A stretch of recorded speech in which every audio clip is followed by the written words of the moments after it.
The deep dive में स्वागत है। आज हम जिस विषय पर बात करने वाले हैं ना, वो हम में से लगभग हर इंसान की जिंदगी के किसी न किसी पन्ने पर जरूर लिखा होता है। एक बहुत ही पहचानी हुई लेकिन बहुत ही डरावनी भावना। बिल्कुल। डरावनी इसलिए क्योंकि ये हमें अंदर से हिला देती है। हाँ, तो जरा सोचिए, एक इंसान जो अपनी जिंदगी में बहुत अनुशासित है, मेंटली बहुत स्ट्रांग है, उसके पास अपने करियर और अपने भविष्य के लिए ना एक पूरा का पूरा ब्लूप्रिंट तैयार है। मतलब सब कुछ एकदम उसकी तय योजना के हिसाब से चल रहा है। एग्जैक्टली। वो इंसान हर सुबह उठता है, अपने लक्ष्य की तरफ काम करता है और दुनिया उसे एक बहुत ही सुलझे हुए व्यक्ति के रूप में देखती है। लेकिन फिर अचानक किसी दिन एक ऐसा मोड़ आता है जब अंदर से सब कुछ टूट जाता है, जैसे किसी ने कोई स्विच ऑफ कर दिया हो। सारा का सारा मोटिवेशन एक झटके में खत्म। हाँ, कॉन्फिडेंस पूरी तरह से क्रैश कर जाता है और जो छोटे छोटे रोजमर्रा के फैसले होते हैं ना, वो लेना भी पहाड़ चढ़ने जैसा लगने लगता है। और यही वो पॉइंट है जहां इंसान को लगता है कि वो हार गया है। बिल्कुल। तो आज हम इसी अजीबोगरीब मानसिक स्थिति की गहराई में उतरने वाले हैं, क्योंकि जो स्रोत सामग्री आज हमारे सामने है ना, योद्धा मानसिकता, भ्रम से स्पष्टता तक का सफर, ये एक बहुत ही क्रांतिकारी विचार पेश करती है। मैं ये सोच रही थी कि क्या हो अगर ये जो अंदरूनी टूट-फूट है, ये कोई बीमारी या कमजोरी न होकर किसी बहुत बड़े बदलाव की शुरुआत हो। और देखिए, यही वो विचार है जो हमारे सोचने के तरीके को ना पूरी तरह से पलट कर रख देता है। अक्सर हम इस तरह के ब्रेकडाउन को एक फेलियर की तरह देखते हैं। हमें लगता है कि हमारे अंदर कुछ खराबी आ गई है, कोई डिफेक्ट है। हाँ, अक्सर लोग खुद को ही दोष देने लगते हैं। बिल्कुल।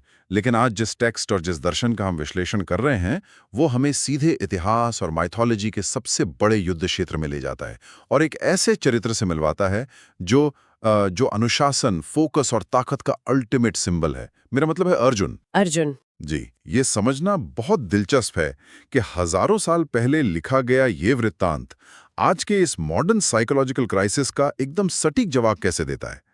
ये हमें बताता है कि अगर कोई इंसान बहुत अनुशासित है और जीवन के युद्ध जीतने की पूरी तैयारी कर चुका है, तब भी वो इस तरह के इमोशनल क्रैश का शिकार हो सकता है। यानी ये कोई मॉडर्न लाइफस्टाइल की बीमारी नहीं है। नहीं, बिल्कुल नहीं। ये इंसानी दिमाग का एक बहुत ही बेसिक इवोल्यूशनरी पैटर्न है। तो इस पैटर्न को समझने के लिए उस ऐतिहासिक और प्रतीकात्मक दृश्य के भीतर चलते हैं, जिसे हमारी आज की अध्ययन सामग्री में बहुत ही विस्तार से समझाया गया है। हम कुरुक्षेत्र के मैदान में हैं, जहां कोई छोटा मोटा टकराव नहीं हो रहा है। हाँ, ये उस समय का सबसे बड़ा महायुद्ध है। दोनों तरफ की विशाल सेनाएं बिल्कुल आमने सामने खड़ी हैं। शंख बज चुके हैं, जिसका मतलब है कि अब पीछे हटने का कोई रास्ता नहीं बचा है। कोई यूटर्न नहीं है अब। वही यूटर्न नहीं। और अर्जुन, जो उस दौर के सबसे लीथल, सबसे फोकस्ड और सबसे बड़े योद्धा माने जाते हैं, वो अपने रथ पर तैयार हैं। उन्होंने इस एक पल के लिए अपनी पूरी जिंदगी ट्रेनिंग की है, वनवास झेला है, रणनीतियां बनाई हैं। और अब जब परफॉर्मेंस का टाइम आया है, हाँ, जब परफॉर्मेंस का टाइम आया है तो वो अपना धनुष उठाते हैं। लेकिन तभी एक बहुत ही अजीब और अप्रत्याशित घटना घटती है। बहुत ही अजीब घटना। हाँ, और वो घटना किसी बाहरी हमले की वजह से नहीं होती। वो पूरी तरह से एक इंटरनल शॉर्ट सर्किट है। जैसे ही अर्जुन सामने देखते हैं, उनका दिमाग उस रियलिटी को प्रोसेस ही नहीं कर पाता। क्योंकि उन्हें वहां कोई दुश्मन नजर ही नहीं आता। सही कहा। उन्हें सामने वो लोग दिखते हैं जिन्होंने उन्हें चलना सिखाया, उनके गुरु, उनके भाई बंधु, उनके अपने परिवार के लोग। और उस एक पल में उस महान योद्धा का शरीर रिएक्ट करना शुरू कर देता है। उनके हाथ कांपने लगते हैं, मुंह सूख जाता है और उनका मशहूर धनुष गांडीव उनके हाथों से फिसलकर गिर जाता है। हाँ, गिर जाता है।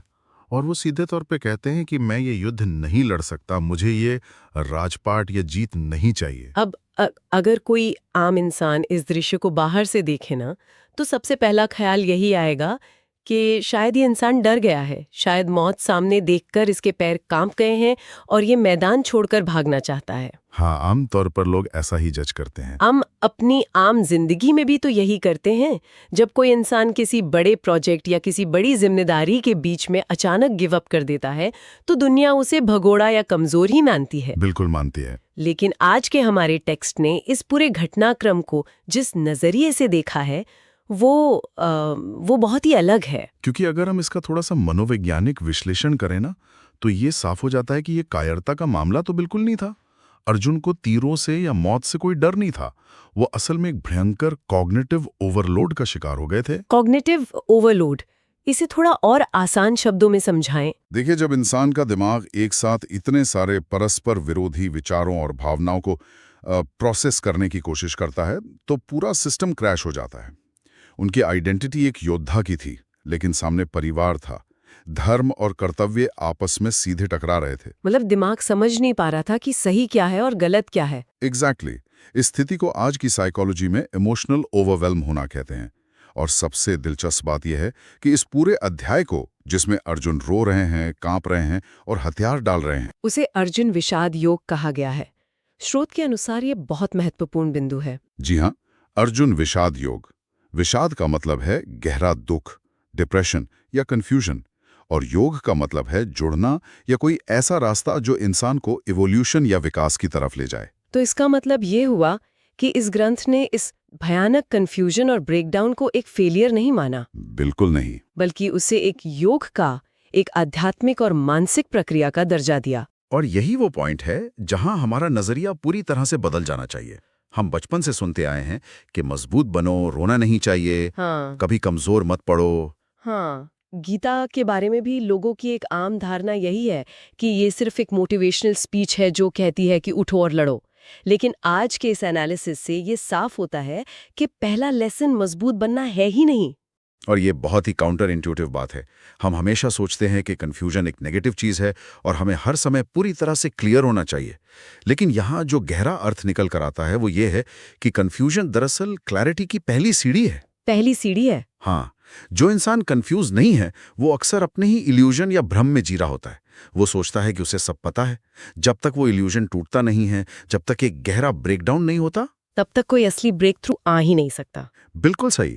जब हमारे पुराने विश्वास, हमारी पुरानी आइडेंटिटी काम करना बंद कर देती हैं, तभी हम कुछ नया सीखने के लिए मजबूर होते हैं। मुझे लगता है कि ये जो ब्रेकडाउन के बिना ब्रेक थ्रू नहीं होता वाला जो कॉन्सेप्ट है ना, इसे हम एक बहुत ही प्रैक्टिकल और फिजिकल उदाहरण से समझ सकते हैं, जिसका जिक्र हमारी आज की अध्ययन सामग्री में भी बहुत खूबसूरती से किया गया है। आप जिम वाले उदाहरण की बात कर रही हैं? हाँ बिल्कुल। अगर हम जिम और फिटनेस की दुनिया को देखें तो वहाँ ये प्रिंसिपल बहुत ही सादे रूप में काम करता है। जब कोई इंसान जिम में हैवी वेट उठाता है तो असल में वहाँ क्या हो रहा होता है? वो अपनी मांसपेशियों को, अपनी मसल्स को फेलियर की तरफ धकेल रहा होता है। एकदम सही। अगर हम इसे बायोलॉजी के नजरिए से देखें तो मसल्स के अंदर छोटे छोटे माइक्रो टीयर्स होते हैं, वो टूटती हैं।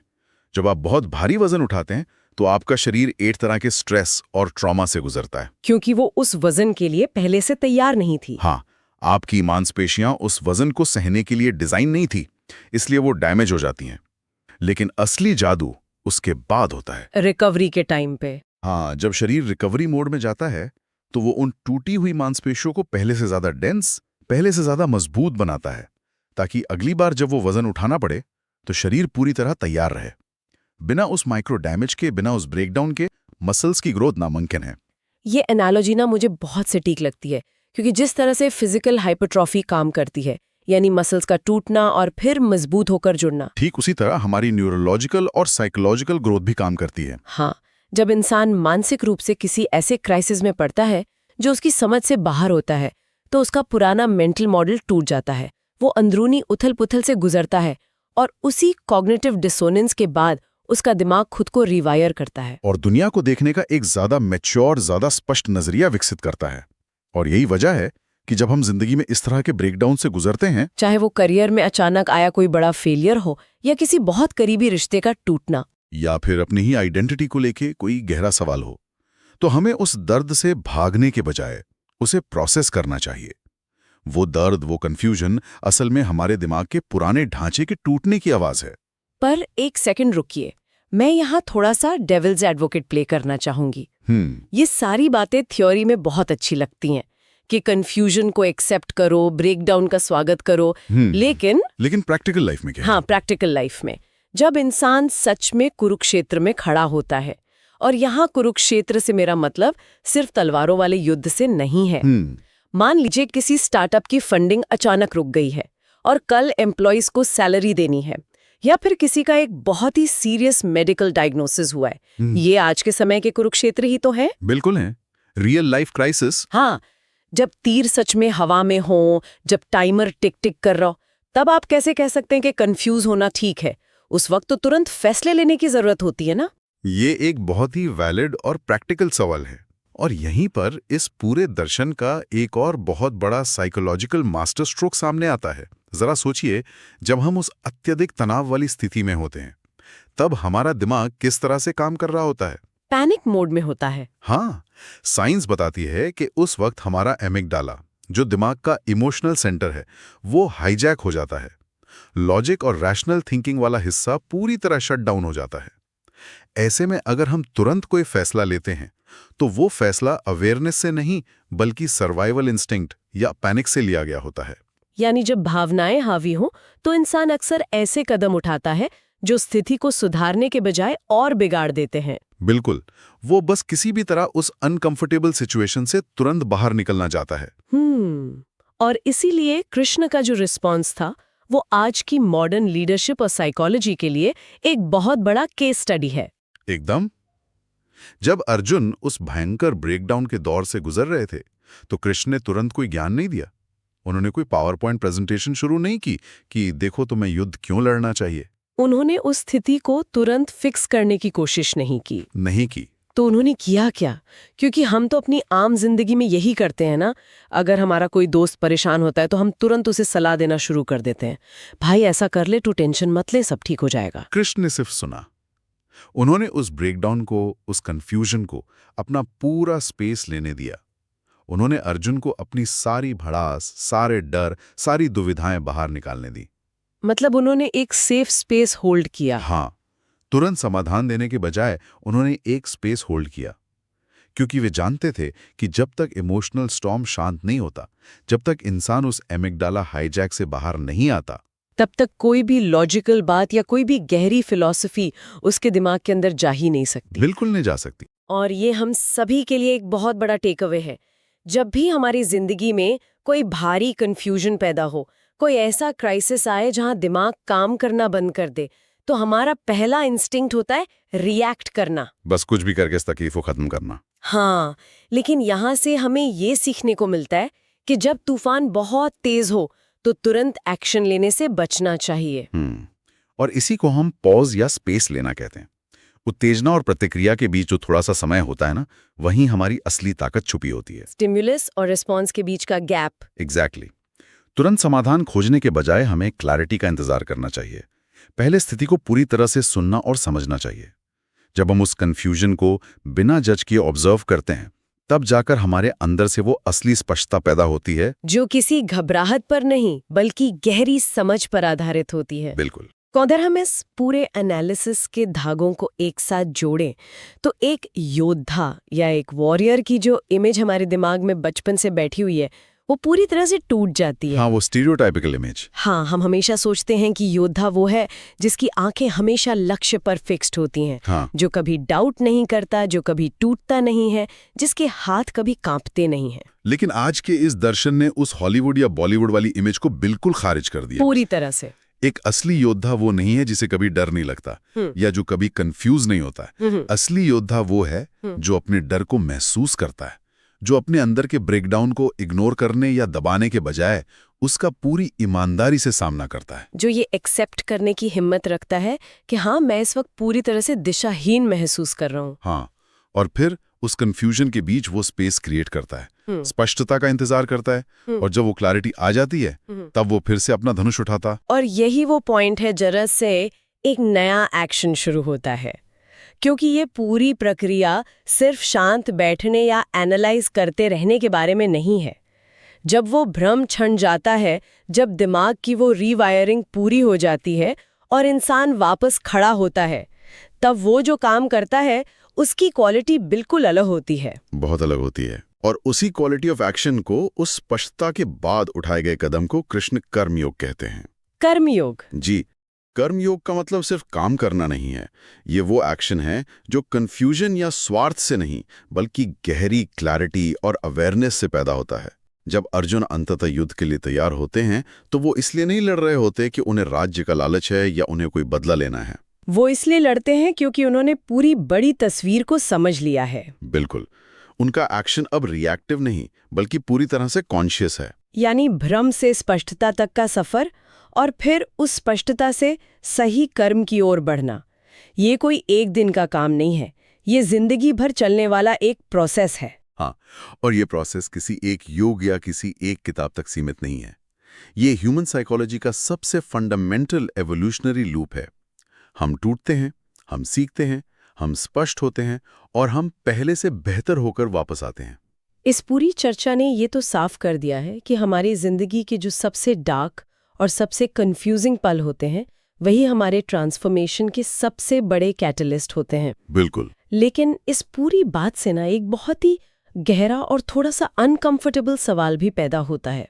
एक ऐसा सवाल जो हमें अपने खुद के कंफर्ट जोन को चुनौती देने पे मजबूर कर सकता है। और ये एक ऐसा विचार है जिसे सुनने वालों को अपने साथ लेकर जाना चाहिए और इस पर अपने स्तर पर चिंतन जरूर करना चाहिए। तो विचार ये है कि चूंकि आज हमने ये समझा कि मानसिक विकास और बौद्धिक क्लैरिटी के लिए कन्फ्यूजन और अंदरूनी तौर पर टूटना उतना ही जरूरी है जितना कि फिजिकल ग्रोथ के लिए मांसपेशियों का टूटना, तो क्या जिंदगी में जिस स्थायी शांति, स्टेबिलिटी और सेटल्ड लाइफ की हम दिन रात तलाश करते हैं वो वास्तव में सिर्फ एक इल्यूजन है?